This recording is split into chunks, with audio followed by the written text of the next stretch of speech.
Kembali kita lanjutkan dialog Kompas Petang sore hari ini. Menarik tadi disinggung oleh Bang Ahmad Doli Kurnia soal ada nama Kaesang juga yang masih dipertimbangkan di Koalisi Indonesia Maju. Bang Doli, ini kalau Kaesang ini dipersiapkannya untuk cawagup atau untuk mengunci posisi cagupnya nanti? Atau justru bisa membuka kemungkinan nih Ridwan Kamil, Kaesang? Belum. Kan tadi saya katakan kita masih memberikan kesempatan ya sama teman-teman partai politik di Koalisi Indonesia Maju untuk kemudian memunculkan nama-nama ya yang berasal dari partai politik masing-masing. Kan selama ini kan berkutat hanya 1-2 nama saja gitu loh. Nah, padahal sebetulnya ada nama-nama lain yang sebetulnya perlu kita cermati dan kita sosialisasikan. Misalnya teman-teman di Gerindra itu ada Arza Patria, ya, dia wakil gubernur loh, ketua DPD Gerindra sekarang di Jakarta. Gitu. Nah, kemudian dulu teman Gerindra pernah menyebutkan nama Budi Jiwandono. Kemudian teman-teman PAN itu ada di situ Bung Eko Patrio. Nah, termasuk siapa saja yang berada dalam koalisi Koalisi Indonesia Maju, termasuk di kan ada PSI di sana, ya, mereka juga punya ketua umum namanya Kaesang. Nah, jadi masih terlalu dini, masih terlalu panjang waktunya kita sudah bicara tentang siapa dengan siapa. Ini masih kita exercise lah, kira-kira begitu. Oke, Bung Rey, bagaimana Anda melihat dengan tokoh-tokoh yang muncul? PKS resmi nih, Anies, Sohibul Iman, tapi ada nama lain juga di Kim tadi, Ridwan Kamil, Kaesang, Eko Patrio bahkan. Ini kira-kira ada berapa poros nih yang akan muncul di Jakarta?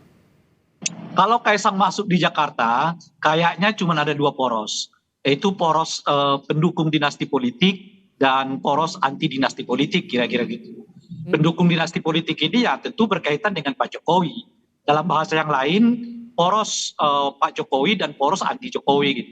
Nanti PDIP dan sebagainya itu mungkin akan gabung dengan poros anti Jokowi tentu saja, atau anti dinasti politik. Tinggal 2. Tapi kalau faktor Kaesang nggak ada, kemungkinan besar dan saya kira makin besar kalau Anies betul-betul berpasangan dengan Sohibul Iman, akan ada 3 pasangan gitu. Siapa pasangan ketiga itu? Tentu satu dari Kim ya, yang kedua mungkin akan muncul dari PDI Perjuangan yang punya potensi mendukung sendiri kadernya dan bisa saja dipasangkan dengan Sandiaga Uno gitu. Jadi Sandiaga Uno masuk kembali, tentu P3 juga akan punya suara di Jakarta untuk menyumbang, tinggal dicari beberapa partai politik yang lain untuk mendukungnya sesuai dengan syaratan administratif, maka persaingan makin kuat. Itu yang saya sebut tadi. Ini pengaruh Jokowi masih akan kuat, masih akan terlihat di Pilkada Jakarta. Kalau di Jakarta saya kira nggak terlalu tinggi. Masih jauh lebih kuat pengaruh PKS dan PDI Perjuangan. Itu sudah dibuktikan tuh ya, oleh PKS meraih suara terbanyak, sementara PDI Perjuangan meraih suara kursi kedua dalam kondisi di mana dia digoncang gitu. Jadi suaranya Jokowi itu udah pindah. Tapi kan PDIP tetap dapat nomor 2 di Jakarta. Gitu. Iya. Artinya apa? Artinya efek Jokowi di Jakarta nggak terlalu banyak berbicara gitu. Itulah menurut saya membuat orang seperti Doli dan kawan-kawan di Kim agak ragu-ragu nih mengusung nama Kaesang. Sebab kalau Kaesang ini dipasangkan, kelihatan negatifnya jauh lebih banyak ketimbang positifnya gitu. Negatifnya ke Ridwan Kamil, negatifnya ke tim lah secara menyeluruh, positifnya justru diambil oleh kelompok non Kim ini gitu ya. Kenapa saya katakan begitu? Karena di Jakarta itu kemungkinan kalau Kaesang maju akan ada 3 kelompok yang menyatu. Kelompok Islamis dipimpin PDI Perjuangan, PKS, kelompok nasionalis nanti akan bersama dengan PDI Perjuangan, dan kelompok pro demokrasi yang isunya memang anti dinasti, anti nepotisme gitu ya. Nah, 3 kelompok ini akan bergabung. Lalu pertanyaannya kira-kira pangsa pasarnya Ridwan Kamil sama Kaesang di Jakarta itu siapa lagi? Kita minta tanggapan dari Bang Masinton. Kalau misalkan tadi soal kemungkinan jika Kaesang dimunculkan, Bang Masinton, artinya ini PDIP akan bergabung dengan PKS mengusung Anies atau orang yang tidak berada pada posisi bersama dengan Jokowi, Bang Masinton. Kira-kira pertimbangannya seperti itu? Ya, saya nggak mau ngomentarin inilah ya. Artinya tiap-tiap partai kan punya strategi, baik partai politik maupun mitra dalam partai politik lainnya.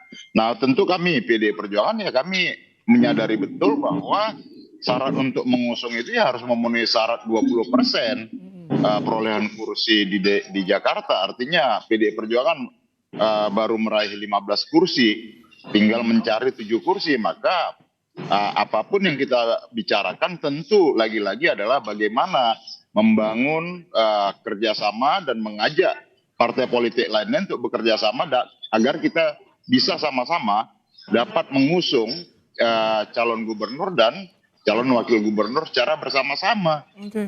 Karena apapun tentu hari ini pembicaraan itu bisa ditindaklanjutin, direalisasikan kalau ya syarat secara formal untuk mengusung itu terpenuhi. Maka yang utama bagi kami adalah sembari kami melakukan survei terhadap figur, kami juga melakukan penjajakan kepada partai-partai politik lainnya, khususnya di DKI Jakarta yang memperoleh kursi DPRD di Jakarta ini.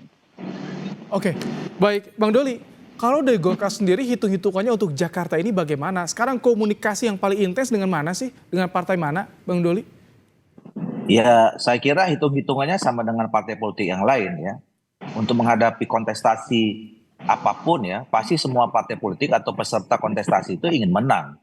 Nggak ada orang yang ikut kompetisi tidak ingin menang gitu. Nah, itu yang saya kira kalkulasi yang selalu dipegang oleh Golkar. Makanya kita dalam mengusung calon dan kemudian ini juga kita sampaikan kepada kawan-kawan partai politik Koalisi Indonesia Maju ya. Untuk apa kita bergabung rame-rame mengusung satu nama atau pasangan yang peluangnya kita tahu dari awal misalnya kecil gitu. Nah, ini yang kenapa kemarin kemudian kita mencoba ya memetakan kembali ya, antara Jawa Barat dan Jakarta gitu. Bang Doli ada ini nggak, ada wacana untuk ikut atau mengajak juga Anies masuk ke Kim, ikut bergabung? Karena kan ada wacana nih, akan ada dialog antara Anies dan juga Prabowo dari Kim. Ya, saya kira itu dua hal yang berbeda ya. Kalau komunikasi antara Pak Prabowo sama Pak Anies, saya kira itu penting, ya mungkin juga dalam kaitan untuk bagaimana kita memberikan teladan kepada masyarakat Indonesia bahwa kita ya setelah kompetisi ya harusnya kita sekarang bersama-sama membangun bangsa Indonesia ke depan. Tapi dalam konteks kontestasi pilkada, saya kira kita di dalam Koalisi Indonesia Maju belum pernah ada membicarakan soal nama-nama lain di luar nama dari masing-masing kader partai politik yang dikerahkan dalam Koalisi Indonesia Maju. Baik. Terima kasih Bang Ahmad Doli Kurnia, Wakil Ketua Umum Partai Golkar, Bung Ray Rangkuti, Direktur Eksekutif Lingkar Madri, dan Bang Masinton Pasaribu, anggota DPR dari fraksi PD Perjuangan, telah berbagi pandangan di program Kompas Petang sore hari ini. Terima kasih Bapak-Bapak.